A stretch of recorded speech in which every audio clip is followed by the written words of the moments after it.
Today I'm showing you 4 different kinds of healthy, filling, and flavorful smoothies that you can make at home. I'm also going to go over how to make a filling smoothie. So I always use the fiber plus fat plus protein formula. What this means is I make sure that my smoothie always has at least one ingredient from each of those categories. The first component is fiber. So fiber is most commonly found in fruits when you're making a smoothie. You can also add veggies like spinach. Sometimes people add beans like lentils. Those blend in really well and they add a bunch of fiber. You can also add rolled oats and seeds. Fiber helps you stay full longer, which is great when you're looking for a satisfying smoothie. Next up is protein. And when you hear protein in smoothies, you may think protein powder.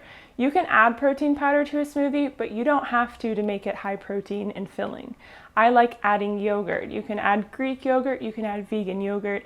I like to add soy yogurt or pea protein-based yogurt if it's vegan because those are highest in protein. Yogurts like coconut and almond usually don't have as much protein, so you may not get as much of that benefit, but it'll still make your smoothie super creamy. The last category is fats, and healthy fats are so important in a balanced diet because they help with brain health and heart health, and they really do help you stay full because when you have fat, it slows down your digestion, and that means that you're going to be full longer than if you have a meal without fat. So I love adding avocado, and that Greek yogurt also has fat in it if you're using a whole fat option. And you can also add in those nut butters for fats and seeds. You'll see that a lot of these categories overlap. So adding chia seeds is a great way to add some fiber, but it also adds in some protein and healthy fats.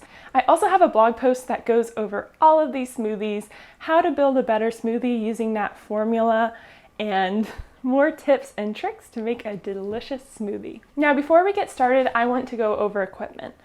You do not need a really high-powered blender to make most smoothies.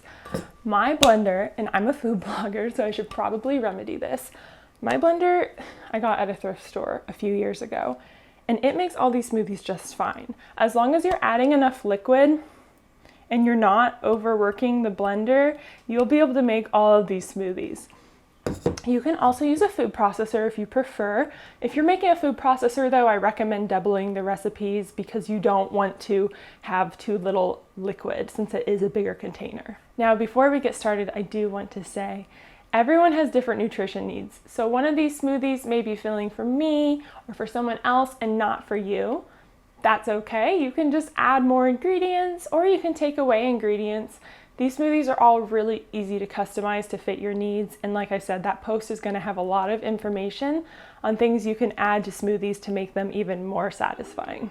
This first one is a lemon blueberry smoothie and it's made with rolled oats, so it's extra filling. Start by adding 3/4 cup of frozen blueberries. You can use fresh blueberries that have been frozen or pre-packaged frozen blueberries.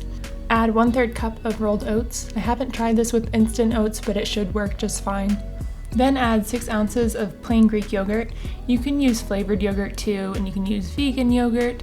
6 ounces is about 3/4 cups or the size of a single serve carton. Add in 1/2 cup milk of choice, then add in 1 tablespoon of chia seeds. You can use flaxseed instead or even hemp hearts. Add in the zest from 1 lemon and 1 tablespoon of lemon juice. That's from about half of a small lemon. And that's it. Now you just put the lid on and blend until it's nice and smooth.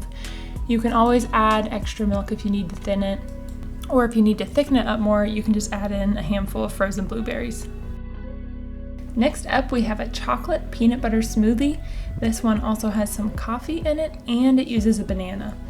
I start by slicing 1 ripe banana, and then I put those slices on a cutting board, making sure they're not touching each other, and I put that in the freezer to freeze the banana slices. This makes it so that the smoothie is cool and icy. Those bananas should freeze in just about 2 to 3 hours. So add those frozen bananas to the blender, then add in 1 tablespoon of ground flaxseed, 1 tablespoon of cocoa powder. This is the kind that you use for baking. 1 tablespoon of peanut butter. So I'm doing 1/2 cup of milk. This is unsweetened soy milk, and 1/2 cup of coffee here. If you want a 100% coffee or 100% milk smoothie, you can do that. I like to cut them in half so that the coffee's not too strong, and I think the coffee adds something really nice to the smoothie. It makes it seem like a very decadent breakfast smoothie. And that's all for this smoothie. Just put the lid on it and blend it until it's super creamy. This one is very creamy and honestly reminds me of a milkshake. Next up, I have a triple berry smoothie. So this one is made with 1 cup of fresh spinach. You can use a half cup frozen spinach instead if you prefer. Add in your triple berries, so that's blackberries, raspberries, and blueberries. And I buy a package that has all of them together already, but you can make your own if you prefer. Add in 1 small container Greek yogurt or yogurt of choice. I'm using vanilla here, but you can use plain or any kind of berry flavor. Add in 1 tablespoon of hemp hearts. These break down really well in the smoothie and you won't even know that they're there. Add in 1 tablespoon of sunflower seed butter. This is a nice neutral allergy-friendly butter that adds a bit of protein. And add in 1 cup of orange juice. This makes it really bright and zesty. I tried this smoothie with soy milk and it just wasn't as good.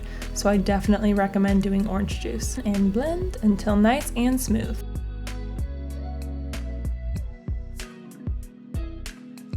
Last but definitely not least is this ginger peach yogurt smoothie. This one starts with 2 cups of sliced frozen peaches. Once again, you can slice your own peaches and freeze them if you prefer. Add in 1 cup of diced frozen mango. Add in 1 container yogurt of choice. Once again, you can do Greek yogurt, plain yogurt, vanilla, or peach yogurt if you prefer. Add in 1 tablespoon of fresh minced ginger. This is where you get a lot of flavor in this recipe. And add in 1.5 cups milk of choice. Once again, I'm going with soy milk because it's my favorite creamy non-dairy milk and it also has a good amount of protein, so it makes the smoothie a lot more filling. Put that lid on and blend one more time and you have yourself a ginger peach yogurt smoothie. This one is super creamy, probably the creamiest of all 4 of the smoothies. And that's how you make 4 different kinds of smoothies that are not only healthy, nutritious, and satisfying, but also delicious.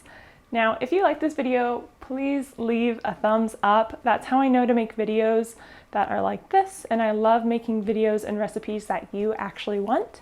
And leave a comment below letting me know which kind of smoothie you're going to make first. If I was going to make a smoothie right after this video, it would probably be that chocolate smoothie because it's so good and it's a lot like dessert. I release a new video every single Wednesday. I share tips to make eating plant-based easier. I'm always sharing only easy vegetarian and vegan recipes. See you next week.